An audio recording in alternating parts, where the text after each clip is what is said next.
handoff. Adrian up the middle, room to the 20, cuts to the left to the 25, and Adrian's loose. He splits the defense.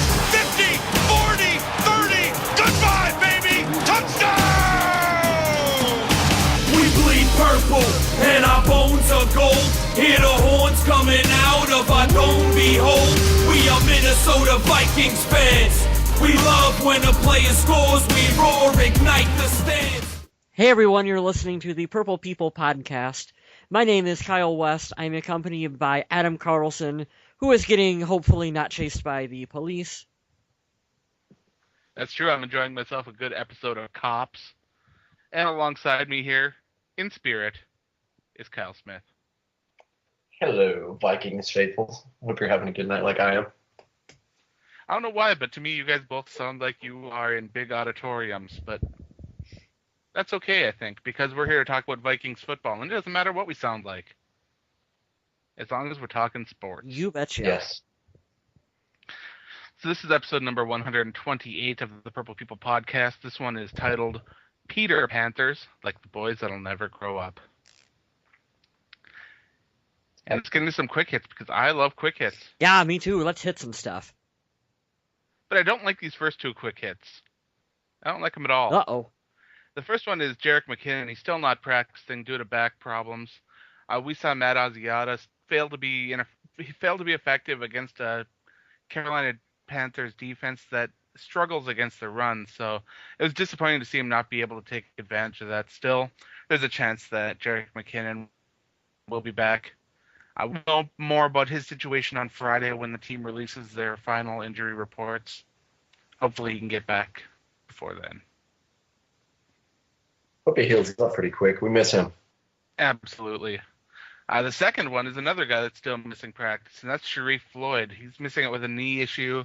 He's another guy that the Vikings really need back. He's quietly putting together a really good season, and he's a guy that the Vikings will need to build their future on. So come on, Floyd, let's get you back.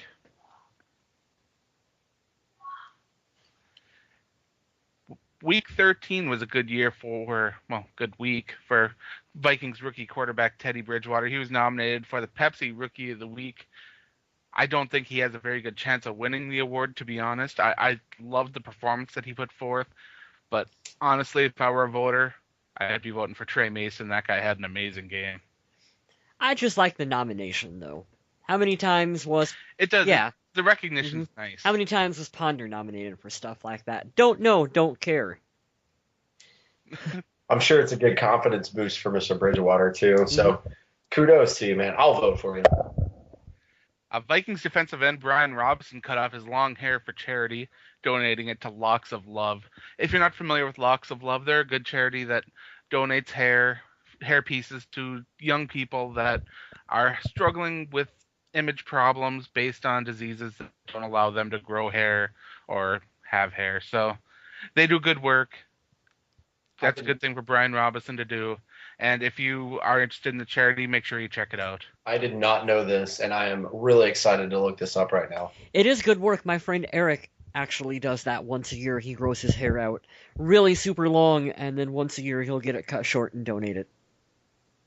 A great way to keep up on information like that, Mr. Kyle Smith, is to download the Viking Age app on your smartphone. It'll automatically send you updates on Vikings news, including a great article I wrote about Brian Robinson's donation to charity. This is just the best night ever. There's a plug for the Viking Age twice. Yes. You got to do what you got to do, man. I'm trying. Speaking of guys that are trying, Adrian Peterson's trying to get back on the team. The NFLPA submitted a grievance on his behalf, and it was heard on Tuesday. Also included in that was a recorded phone conversation allegedly between Adrian Peterson and a member of the NFL, saying that once Adrian's legal issues were resolved, that he would be removed from the exempt commissioner's permission list, but that didn't happen. But you never know what'll happen with things like this, so take it slow, and we should know more about it in the future. Hopefully soon. My last quick hit is one that it's not so much something that happened now, but something that happened 1 year ago on Wednesday, which is today for us when we're recording. 1 year ago today, ground was broken on the new Minnesota Stadium. If you haven't gotten to take a look at where it is right now, it really looks like it's coming together as a stadium. It's starting to take a shape. I'd say a majority of the support beams and some of the smaller details even are starting to get into place. It's really exciting, and I'm so excited to be there for when it opens. I will be there trying to get tickets real bad to that first home game. I want to be there. I can't wait. The wife and I, you guys haven't just now listening to the Pro View podcast. I'm Mr. Smith. I'm out of Virginia, and that is absolutely one of the first places that I'm going to come visit, even though my wife is from Minnesota in the area. That's another thing to do. Here's some homework for everybody tonight. Go to Vikings.com and find the link for the new stadium. It will blow your mind. I believe, in my opinion, it's up there with the new Dallas Cowboys Stadium, which if you haven't seen that, you would see if it's anything close to that, it's going to be amazing. So I'm right there with you. Me and Mr. Carlson will see you there. Oh, it's going to be beautiful. I think it's going to be better than the Dallas Stadium because they've got that great big huge scoreboard that you have to stare directly up at the ceiling to look at. And I think our placements for scoreboards and Titantron thingies, whatever, is going to be, I think it's better. I think it's a really cool looking stadium. I'm super excited for it to open and to not be able to afford tickets to it. But that brings up my pet peeve too, is fans that go to the games, they sit in the seats and they watch the TV instead of looking down at Oh, the you gotta be players. able to see the replays though, so that you can boo at the referees for the All right. horrible decisions they make. I give you replays, but the live action, come on, look at the field. Live action. Live action, if you're going to watch it on TV, stay home. But I say that, but then I want everybody to be there and get loud and fill the stadium anyway, so don't listen to me, I'm a dum-dum. I have some old notes in here from last week, so I'll delete those out, and we'll talk about the game this week between the Panthers and the Vikings. Okay. We got game balls and donkeys to give away, and I have many of each, so I'll let you guys go first, and I can choose mine by process of elimination that way. Mr. Kyle West, go ahead, sir. I'll take the last one on this one. I've got a little bit of a rant. Oh, okay. Well, I'm gonna give my game ball to Mr. Adam Thielen because he was awesome on special teams this week. He was able to get that ball, return it into the end zone on the blocked punt. You could have gone with the Vikings special teams as a whole, but I kind of wanted to single out Adam Thielen just because of all the work that he's had to put into just to make this squad. It's a lot of work for a player to come from where he did to where he is now. And for him to be able to have that kind of an impact, that's a big Adam deal. So game ball, Adam Thielen. There you go. Adam Thielen with one punt block recovery, and one punt block recover touchdown. The second punt block recovery was by Everson Griffin when he ran into the end zone, but that was out of a defensive set and not a special teams formation, so that makes it even more interesting in a way. Yeah, because I believe it was Jasper Brinkley who blocked it, and it was Everson who picked it up. So a little bit of love for Jasper Brinkley as well, too. Nobody's catching Everson Griffin when he starts trucking like that. That boy's a lot faster than he ever gets credit for. Oh, my gosh. He did it earlier this year. If you guys didn't see it, was it the St. Louis game? Oh, he books for a defensive end for a big boy. He is fast. I'm thinking we ought to just line him up in the backfield and give the ball to Everson in short yardage and goal line situations. Hey, you know what? If J.J. Watt can do it all, why can't Everson? I'm just saying. Yeah. It's true. Mr. Smith, is your rant for your game ball or your donkey? It is for my game ball. Oh, okay. Let's see. I guess for my game ball, then, I should give it to Robert Blanton because he had an amazing game. The problem is that the stat lines don't really show that. I think Robert Blanton had his best game of the season this week. But instead, I'm going to give it to Xavier Rhodes. Absolutely a good choice. He is really turning out to be one of the top corners in the league this year. And there was that frustration that he wouldn't pull it together after how physical of a cornerback he is, having to tone down his game. And he is really learning and developing under Mike Zimmer. Xavier Rhodes is a guy that I didn't have on my radar as one of the Vikings' top picks, but I am so glad they chose him. What a solid choice. That he had a stellar game. Absolutely. I left you the obvious one. Oh no! I'm gonna come out of left field. If anybody's been following if anyone out there actually pays attention to me, I take pretty obvious picks as a fan would. But I'm gonna go through and we're gonna go ahead and preview a little bit of the game because if you guys didn't see the game Sunday, if you use Apple, if you have iTunes, go back and do the rewind. They'll give you the highlights. This was the best game so far of the Vikings season.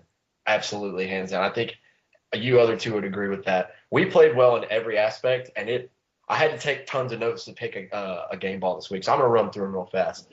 You could go with Jeff Locke, 6 punts, 251 yards, 41.8 average, but I didn't pick him. From him.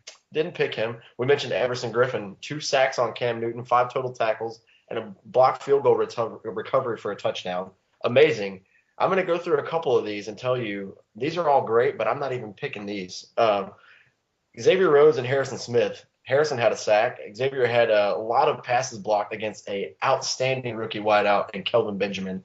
True. In fact, they used to play together at Florida State. And how about Teddy Bridgewater? 138 yards isn't anything impressive, but 15 of 21 passing, 2 TDs, 0 interceptions, 120.7 passer rating on the day.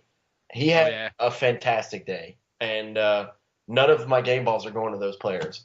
I'm giving my game ball this week to Mike Zimmer because in the press conference, they were asked last week after the Green Bay loss, are you guys kind of looking forward to just, playing for next year? And I have never heard such an adamant no, a hell no. I'm paraphrasing it, obviously. But he said, we're still very, very focused on the season. Call it a waste, call it whatever you want.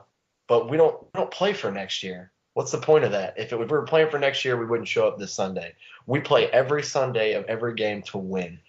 I love this guy. If you guys have listened to me this year, I can't say enough good things about him. He gets my game ball because he's keeping this team focused, even though it looks like it's a long shot for us to make the playoffs. Taking advantage of people like Xavier Rhodes to develop, Teddy Bridgewater to get better. I love it. That was the best quote I've heard, the best game we played all year. Did you know there's actually a contingency of fans out there that are upset that the Vikings are winning some games? Actually, one of my friends in a really famous band out in L.A., he told me on my Instagram, he's like, keep up with those meaningless wins. I was like, they might be meaningless to you, but whenever the Vikings win, it's a good day for me. I mean, Minnesota isn't even mathematically eliminated from the playoffs, Nope. And fans are cheering for losses. That blows my mind. I just can't do it. You see, I think it just defeats the whole purpose of a practice all week if you just want to lose. Then just let the players get fat, don't work out, don't game plan, just come out and play and get slaughtered. And then you would still be upset. You have to be – and I didn't even get to watch all this game. I got to watch the first 12 minutes of this game. Absolutely outstanding.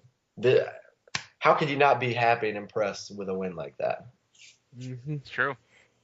Now we got our donkeys to go around, and heck, I'll throw out the obvious one, give it to Matt Khalil again. Might as well just keep piling up the awards in his closet. He had an absolutely abysmal game. I don't understand how someone can fall from grace so fast, but he really needs to get it together because we know he can play, but he is just not doing it right now. I'm going to go with the other low-hanging fruit, and I'm going to give mine to Cordero Patterson. Cordero didn't even play the first half of the game. You find out after the fact that he had missed a couple days of practice, and like Coach Zimmer said, if you don't practice, you can't expect to play on Sunday. I believe That's right. I believe Teddy only targeted him, one time? Did he even have a target? I thought I don't really have it in front of me. Oh yeah, he had one target. Yeah, one target, no receptions, no yards. He did virtually nothing on kickoffs. Like, Patterson was primed to be the guy when Adrian exited the team earlier this season. And he has done absolutely nothing with that opportunity. Does it mean he's a bust? No. Does it mean Minnesota should give up on him? No, definitely not. But right now, at this specific moment in time, he needs to work through whatever he needs to work through, get it figured out, get it motivated, and start producing for the Vikings. After what the Vikings gave up to go up and get him, and we know his freakishly talented ability to be elusive and just make people miss. We know he has the skills, and we know that a bit of his problems is coming from learning all the new offensive systems that he's had to go through. And yes, a lot of the new offensive coordinators' systems have been complicated. But that's no reason why fans should be completely down on Cordero Patterson. I do believe that it'll click for him and he'll be able to go out and have huge games. But while we're on the topic of Cordero Patterson, let's just call it what it is. Right now, Cordero Patterson is getting outplayed by Charles Johnson. Yeah. Charles Johnson is getting that playing time because he earned it. And he was, what, a 7th-round draft pick that got cut by the team that drafted him? The Green Bay Packers. Yeah. Appreciate it. Thank you. Yep. Thanks, guys. And we got one more donkey left. One real quick thought. I wonder every time I see Charles Johnson out there, if we had kept Rodney Smith and was given him the opportunity that we're giving Charles Johnson, what Rodney Smith would have been able to do with it. That's a solid question. Uh-huh. That'll get your gears turning upstairs. That's a good question, man. I'm interested to hear this last donkey. That's what I want to hear. All right, I will admit I didn't get to watch a lot of the game, but I had to go through the stat sheet, and I'll let you guys just jump in and be like, nope, put your foot in your mouth. That's not right. But I'm looking on the stat sheet, and I see Brian Robinson with 1 tackle on the day. Not my favorite thing to do because I didn't get to watch. I don't feel like that's fair. I see a lot of great things. Chad Greenway had a fantastic game. Lots of tackles. Like you said, Robert Blanton, phenomenal game. I got to see Harrison Smith's interception through highlights and stuff. But it just seems like with Everson just taking off this year, we haven't heard anything from Brian Robinson. And I'm looking at the stat sheet, so correct me if I'm wrong, but after such a good day, and we only had 24 minutes time of possession this game. I don't know. Defense was on the field a lot. Mm-hmm. It was crazy. But yeah, that's who I got this week, man. It was a hard choice because we played well in every aspect. Well, I know you don't read Pro Football Focus, but according to their grading system, they agree with you.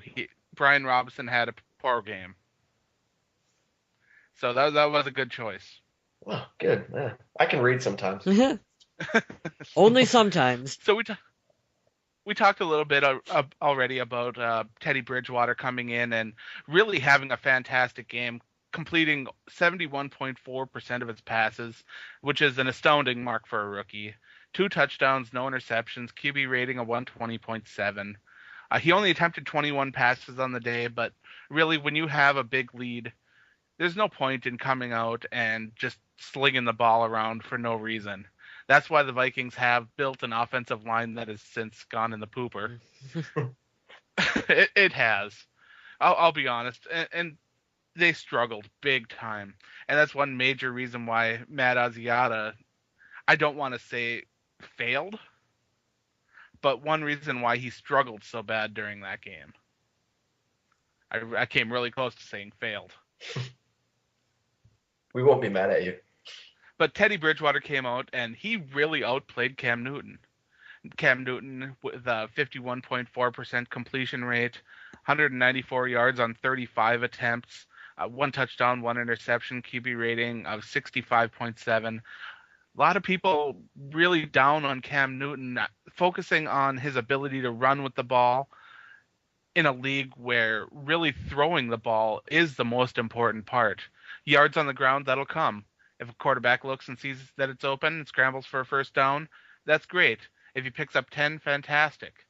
You don't need that quarterback that, I'm faster. I can pick up 17 yards compared to year 10. A big whoop. Can you complete a pass 10 yards down the field? It's nice to have that, but I like Teddy Bridgewater's mentality of, I'm going to throw because I'm a quarterback, but if the C's part in front of me, he can take advantage of it, and he's athletic enough to be able to, every now and then, you can see Teddy kind of juke some people out and make some people miss and pick up some extra yardage, but he's really smart when he runs with it, and I like seeing that from Bridgewater. Yeah, that's not something he's very well Mhm. known for at all in his No, career. it's really not. Especially his ability to slide after the play, but he's learning on that one. He's learning. I think it's funny too because he's shown a lot of scrambling ability. Like, look at his first touchdown when we played Atlanta. It's really funny to see that. A Everybody had somersault the into hype. the end zone, wasn't it? What's that? Didn't he somersault into the end zone? He did. He didn't even have to, but he did. I thought it was awesome. But you see all like Cleveland got the hype because they drafted Johnny Manziel. He's a scrambler. When Washington took RG3, all you hear about is his ability outside the pocket. Teddy wasn't really known for that, which is why I was like super stoked that we drafted him because he's intelligent. He stays in the pocket, and I think that's cool. I mean, of course, I want him to become a polished pocket passer. Say that 7 times fast. But when you can step up and, like you said, his sliding's not the best, but thank God he doesn't dive head first like I've seen RG3 do numerous times. Like, he's very smart. So that was pretty cool. I was really impressed with Teddy. Not like you said earlier, this game, when we're doing so well defensively and special teams and you're not asked to do a lot, why would you want to chuck it around and risk turning the ball over? But over 70% of your passes completed when you've only been playing, this is 9th game, I think, 10th. That's pretty awesome. Yeah, look at the current success rate of the scrambling quarterbacks. We're seeing a lot of regression from even guys like Colin Kaepernick and RG3, Cam Newton, guys that came in and were supposed to be great scramblers. Michael Vick, Geno Smith. These guys are all struggling. And some of them aren't even in the league anymore, like Tim Tebow. I mean, this is a passing league for quarterbacks. There's a reason why all these rules are in place for the passing game and not the running game. College football and the NFL are so different, and trying to grasp the difference between the two sports, because they really are different sports. It seems that way anyway when you watch them. Is amazing when you're trying to adapt one skill set to another, and some just don't go.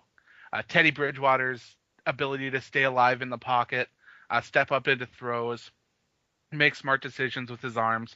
Those are things that transition to the NFL well, and that's one reason why I was so excited for Teddy Bridgewater and why I'm 100% just psyched that he's on the team, because after the Vikings passed on him with their first pick, I didn't think he was coming back around. Then we had the Vikings run game in this game. Matt Asiata, 14 carries for 52 yards, averaging 3.7 yards per carry. Even Ben Tate got in on the action with 5 carries for 15 yards. Joe Banyard came in for a little while, but he blew an assignment on a blocking scheme where he was supposed to pick up a blitzer, and he just completely missed. So after that, he kind of got in the coach's doghouse for a little bit, took a seat on the sideline. Maybe we'll see more Banyard soon, because I like him. He's got a good scrambling ability. But overall, I was disappointed in the Vikings' run efforts against a team that gave up, I believe it was the second most rushing touchdowns in the NFL to this point in the season, and Minnesota wasn't successful in running the football in once. So Yeah, with a little sad. With a lead like what the Vikings had through the bulk of the game, you would like to have seen more production on the ground than what the Vikings were able to produce.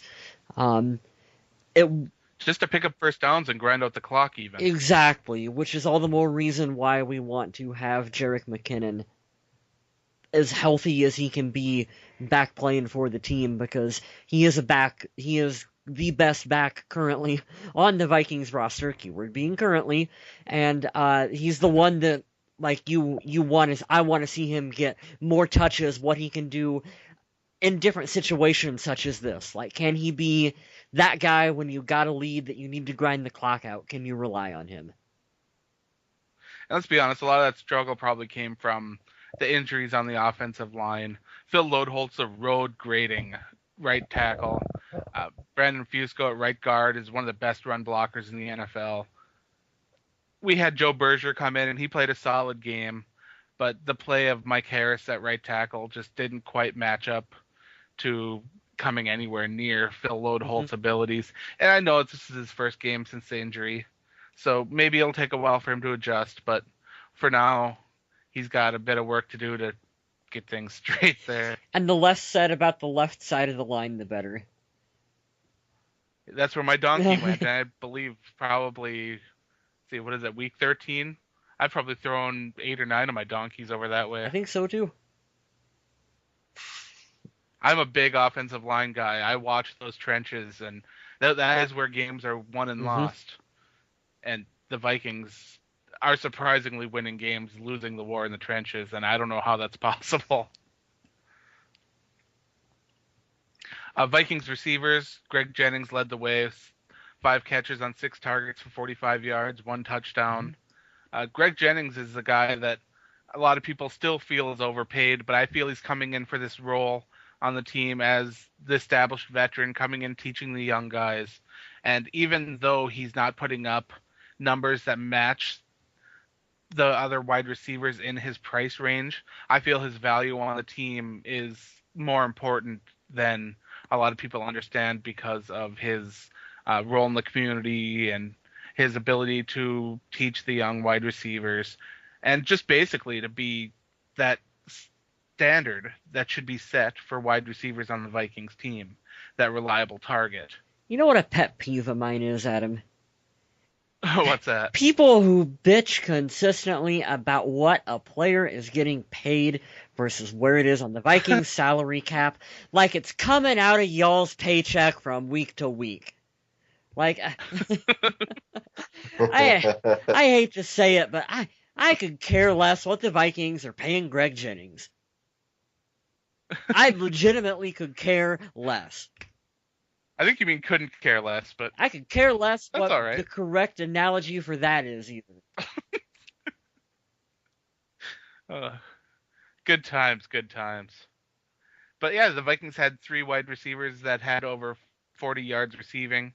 The targets primarily thrown at Jennings, Johnson, and Asiata, although Rudolph and Wright got a couple sprinkled in there, and then there was that one lone ball that was tossed in the direction of Cordero Patterson for some reason. I'm not You gotta sure. keep his confidence up. Blair Walsh, perfect on the day. 4 extra points attempted, 4 extra points made. Made a 39-yard field goal. Jeff Locke had an excellent game punting, 2 inside the 20. Only 1 fell into the end zone for a touchback. Not too shabby, not too shabby. The return game, Marcus Sherrills had 1 nice return for 26 yards. Otherwise, sort of a pedestrian day for returns. The Vikings defense, though, that's where things got good. 3 pass defenses for Xavier Rhodes. He's playing games I can't believe he's playing at this point in his career.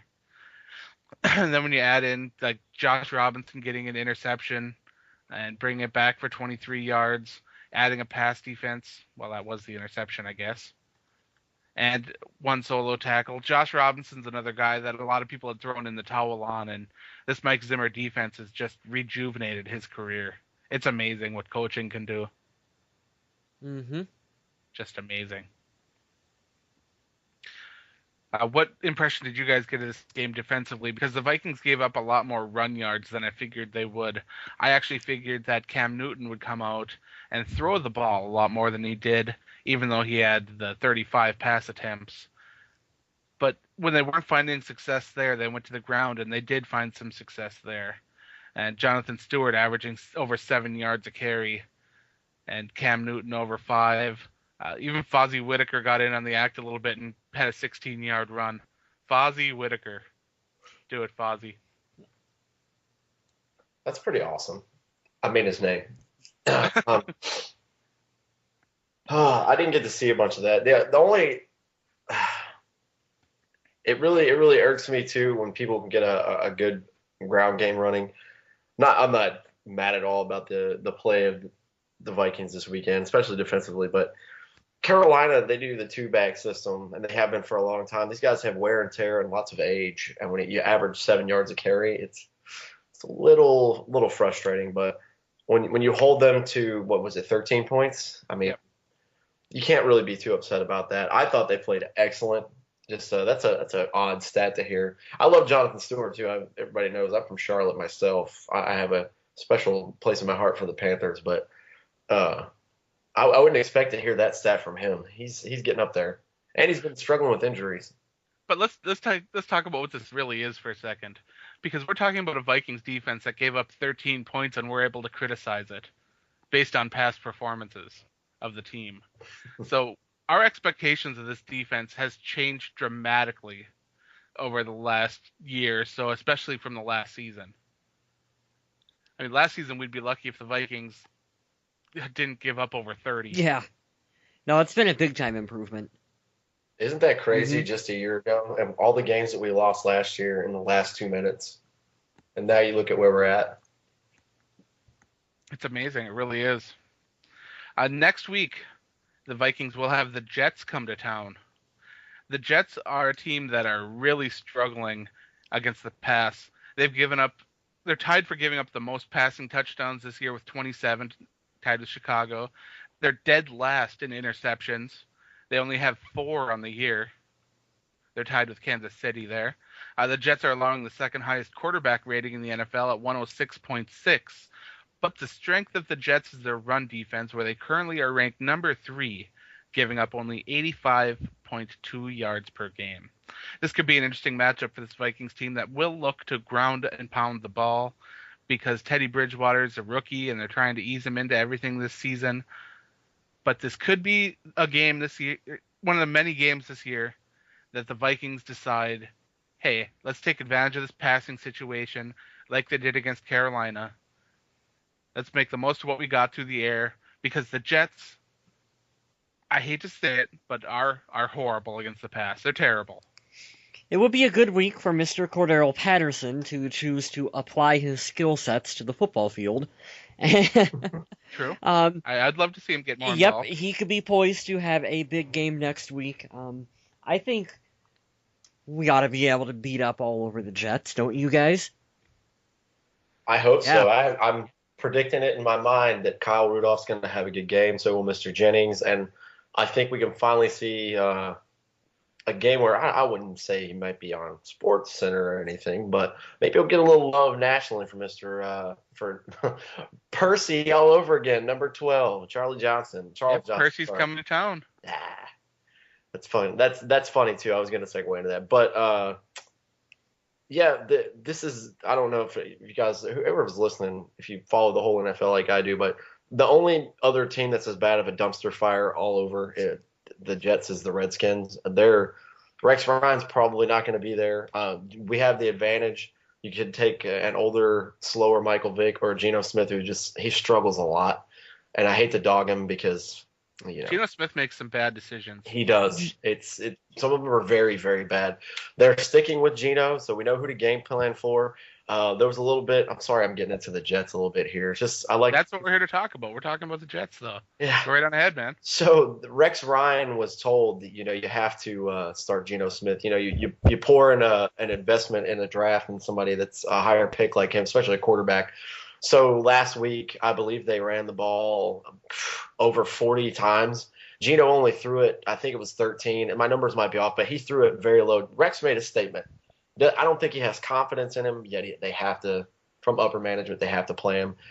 I know his confidence has got to be up and down. His motivation to play might not even be there. We're in a prime position to start bouncing back. We could be at a 500 here very soon.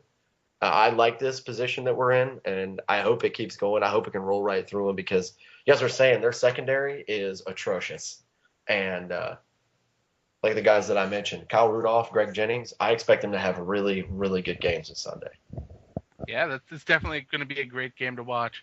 And I believe that game can be seen on CBS this weekend. So don't be looking at Fox too much, because I believe it's on CBS. So is Rondé Barber, is he going to be with us all year? I hope not. That's another one too. You can take if they play lights out again, I'm just going to go ahead and give him the donkey next week. Oh, I think I did it. On that note, I think we should call her good then, though. This has been a fun show. It's always nice to talk about football after the Vikings win, and we're looking at a game that should be a winnable game for the Vikings. So things are exciting there. I want to give you guys an opportunity to say anything more before we sign off, if there's anything else you want to add. oh no, I'm good. I have a stat that we were going to end on that is food for thought. Just a little food for thought. 43, All right. 43.9. That is the average yards per punt for Jeff Locke this season. Chris Cluey in 2012 averaged 45.0. That's your food for thought. That's awesome. Are you talking net or gross? Whatever the one that Yahoo Sports has. Well, on that note, I'd like to thank everyone for listening and remind everyone to stay classy, Minnesota.